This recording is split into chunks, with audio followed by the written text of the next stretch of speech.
my channel. Hello guys, for this video ay gagawa tayo ng mining chisel. Local name dito sa amin sa Davao de Oro ay oil. Ito yung ginagamit pag bungkal sa loob ng tunnel para makuha yung gold dito sa amin.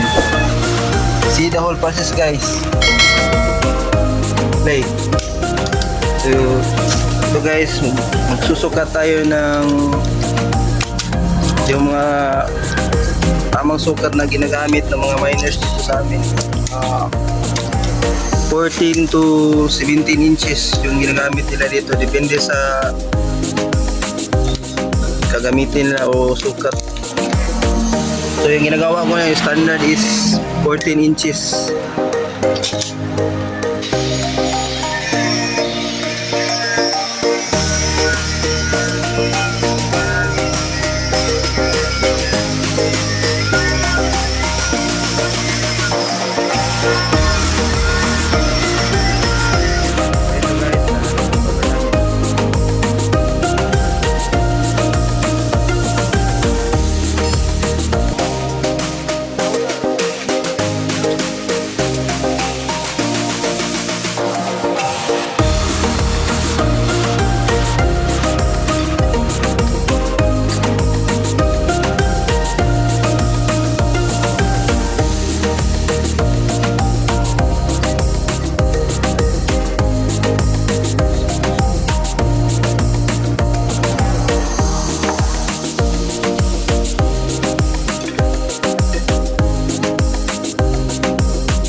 Ito guys, dapat ay subo talaga para pagdating ng minero doon sa ilalim ng tunnel ay matibay siya.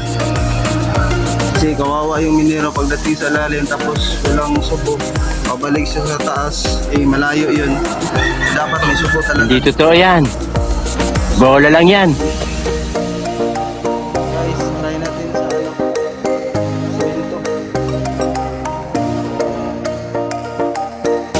Ano yung patibay niya? Ano ba patibay yung subo?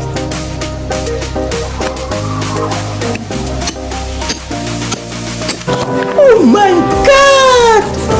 Wow! Okay guys.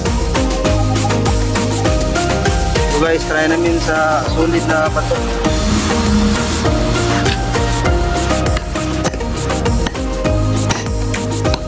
Tigas niya guys.